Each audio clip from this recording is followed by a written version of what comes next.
Greetings all. You have landed at Words Move Poetry. My name is Ruby Body. Welcome. You've noticed that today we have a slightly different format. We're still talking poetry, but we wanted to lean in a bit more and get closer to you and talk about the beauty that is poetry, the power that is poetry. Why talk poetry, you may want to ask. And the answer is short. There is power in poetry. There is power in poetry.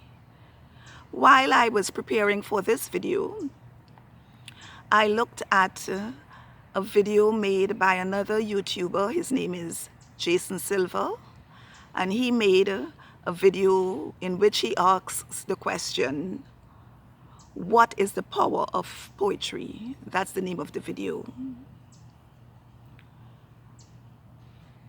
He answers by asserting from the top that poetry is powerful, and he traces the art form back to millennia.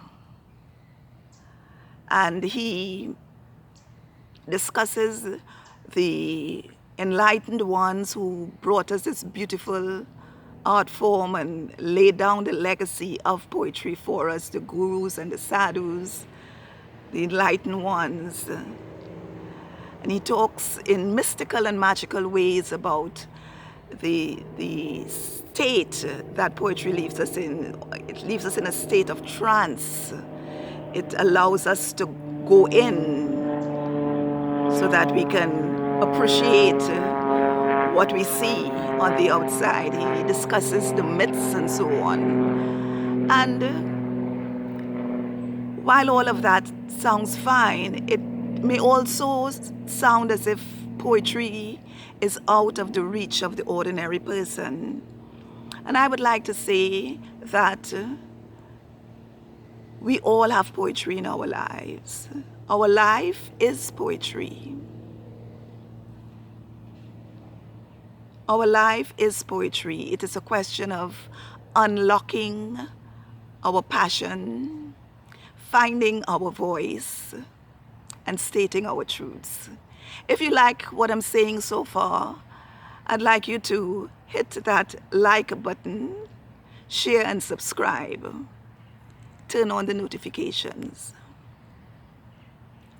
We are talking about unlocking the poetic power of your life.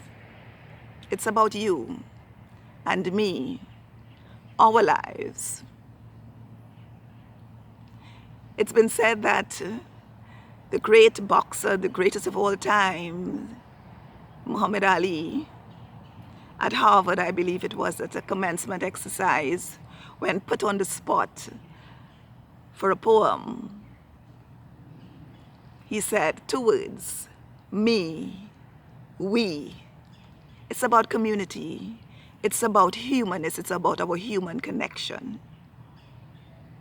But first we must unlock our passion by examining the small things that may appear ordinary but are quite extraordinary in our lives. The sound of a bird,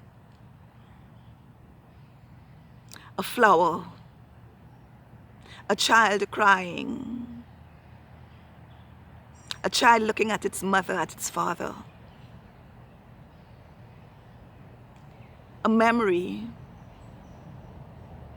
of a special meal that we had.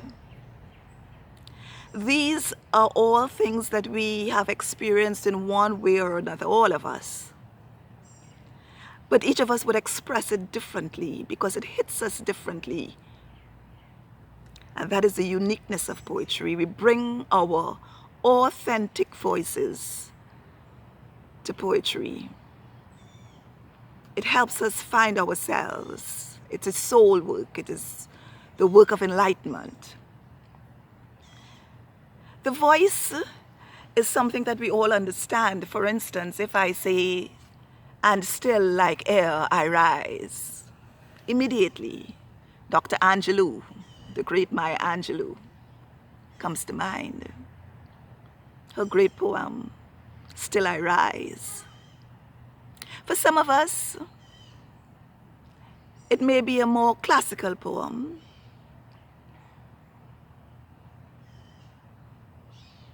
Stay near me. Do not take thy flight a little longer. Stay in sight. Wordsworth. And for those who have been following this channel, you may remember Corazon. Come, nearer me dear, Mama speaks color. Poetry. What is the poetry of your life? I would like to know. I'm interested. Tell me. Write me. Write in the comments. Write about your unfinished poetry. Write about that thing that inspired you. A couple days ago, I was leaving for my morning walk, and I heard the caw of a raven, an insistent caw. We know the caw, most of us. I will play the sound of the caw because I was so taken, I recorded it.